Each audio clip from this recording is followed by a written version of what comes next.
और उन्होंने क्या कहा? उन्होंने कहा जागते रहो, जागते रहो, जागते रहो परमेश्वर के दासों। हर रात, हर वीरवार की रात बोलो एक दूसरे को, भाई साहब जागते रहो, बच्चों जागते रहो, ओ बेटियों जागते रहो, बेटो जागते रहो। जागते रहो, जागते रहो मतलब क्या? उस नींद से जागना है जो कभी ध्यान ही नहीं दिया, कभी ध्यान ही नहीं है प्रार्थना के लिए। नहीं, ऐसे नहीं करना। परमेश्वर यीशु मसीह जी को जरूरत पड़ी रात की प्रार्थना की, तो हमें भी बड़ी जीत अगर चाहिए। आपके सवालों के जवाब है ये। अगर आपका सवाल है मैं उजड़ चुका हूं, मैं रोड पे हूं, मैं बीमारियों से भरा हूं, मैं दुष्ट आत्माओं से भी खाली हो रहा हूं, तो अपने आप से पूछो आज्ञाओं में हो कि नहीं हो। अपने आप से पूछो रात की प्रार्थनाओं में हो कि नहीं हो। परमेश्वर ने जगाया अपने लोगों को, आपने जगाना है, अपने लोगों को जगाना है, अपने बच्चों को, परिवारों को। ये संभव पॉसिबल नहीं है। आप जिस मिशन में हो उसमें जीत देखना चाहते हो तो आपको जागते रहना है और प्रार्थना करनी है। अगर आप जागते रहो, प्रार्थना करो। इस शब्द को अगर आप देखोगे दूसरी बाइबल में बहुत गहरा, बहुत कुछ गहरा लिखा हुआ है। इतना कुछ लिखा है, अगर उसको दिखाएं तो क्या लिखा हुआ है वहां पे, तो भयंकर लिखा हुआ है। आपने क्या करना है? आंखों को बंद करो, उठाओ हाथों को और बोलो मैं परमेश्वर आज के बाद मैं जागकर तुम्हारे लिए प्रार्थना करूंगा।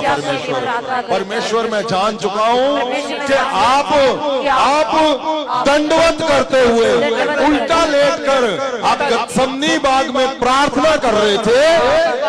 मैं अपने बच्चों को जगाऊंगा और प्रार्थना करूंगा। मैं अपने पति पत्नी को जगाऊंगा, प्रार्थना करूंगा। मैं अपने माता पिता को जगाऊंगा और प्रार्थना करूंगा। मैं प्रार्थना करूंगा परमेश्वर। क्यों? क्योंकि प्रार्थना क्या करती है? आज ही तुम्हारे टूटे हुए मन को नए बल से भर देगी यीशु। आज आप आए हो, आज आप जाग रहे हो, आज आप प्रार्थना कर रहे हो, तो कितना जबरदस्त रिजल्ट आना है आज। आज रिजल्ट पता क्या है? बड़े मिराकल आज ही होने तुम्हारे।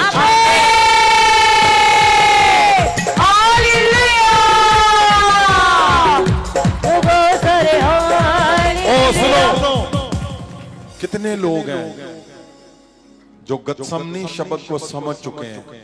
परमेश्वर क्यों गए गत्समनी बाग में? वो जैतून पहाड़ पे भी जा सकते थे, लेकिन गत्समनी बाग में अभिषेक का ऑयल निकलता था। आप जब भी अभिषेक के लोगों के पास रहोगे, अभिषेक के ऑयल से भरे रहोगे, तो तुम्हारे फैसले परमेश्वर की ओर जाएंगे, तुम्हारे फैसले जीत की ओर जाएंगे, तुम्हारे फैसले एकजुटता की ओर जाएंगे, तुम्हारे फैसले परिवार को जोड़ने की ओर जाएंगे। क्यों? क्योंकि परमेश्वर ने कहा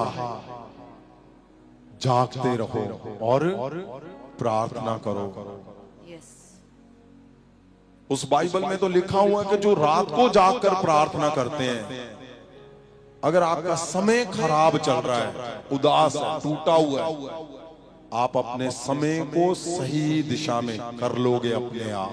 क्यों? क्योंकि आप रात को जाग रहे हो और प्रार्थना कर रहे हो, इसलिए।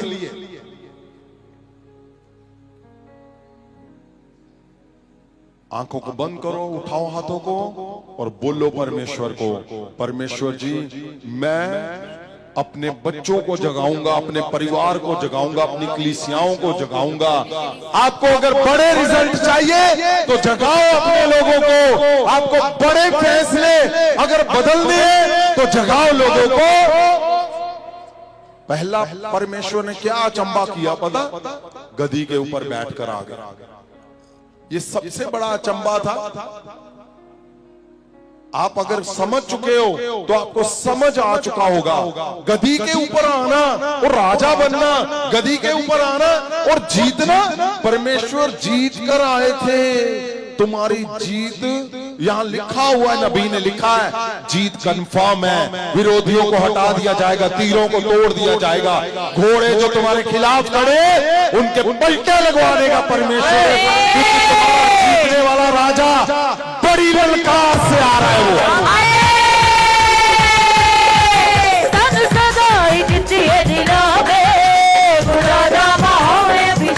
क्यों? क्योंकि परमेश्वर इस बात को जानते हैं कि मैं अपने लोगों को ये सिखाना चाहता हूं। क्या परमेश्वर को जरूरत थी ऐसा कि वो बोल रहे मैं उदास हूं, मैं टूटा हूं, और वो बोल रहे हैं कि मैं मरने तक? वो हमें सिखा रहे हैं। हमें उनको पता है कि ये समझ आएगा जिस दिन कि यीशु मसीह जी खुद बोल रहे हैं कि जागते रहो और चलो प्रार्थना करो। खुद कर रहे हैं घुटनों के बल, खुद कर रहे हैं उल्टा लेट के प्रार्थना कर रहे हैं। कब? जब उदास हैं, जब टूटे हुए हैं, जब मरने को उनका मन है। कोई उदास है आप में तो आज नया बल लेकर जाओगे तुम। कोई टूटा हुआ है, कोई मरने तक पहुंच चुका है, तो परमेश्वर आपको आज ललकार के साथ बोल रहा है, प्रार्थना करो, जागते रहो, तुम बड़ी जीत के साथ जाओगे।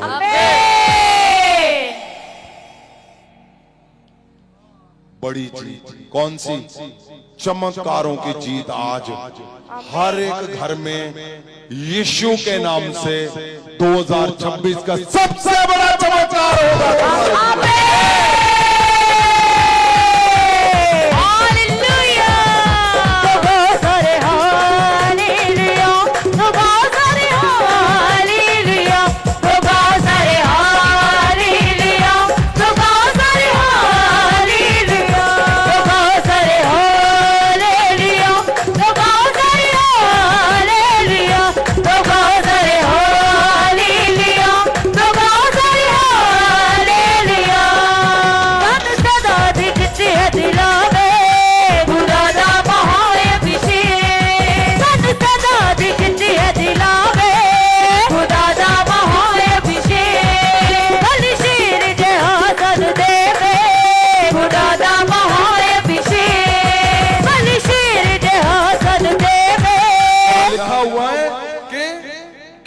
मतलब जागते रहने का मतलब क्या लिखा है? कड़ी निगरानी से, सावधानी से सक्रिय रहना, ध्यान रखना, कहीं लापरवाही और आलस के कारण अचानक आप विपदा में ना पड़ जाओ। मतलब कि जागते रहना का मतलब क्या है?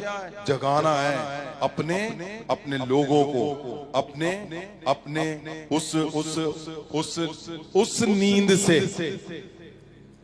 जो आपको लगता है कि नहीं। बड़ी जीत क्या है? बड़ी जीत है तो बड़ी तैयारी चाहिए। बड़ी तैयारी है तो बड़ी जीत अपने आप हो जाएगी।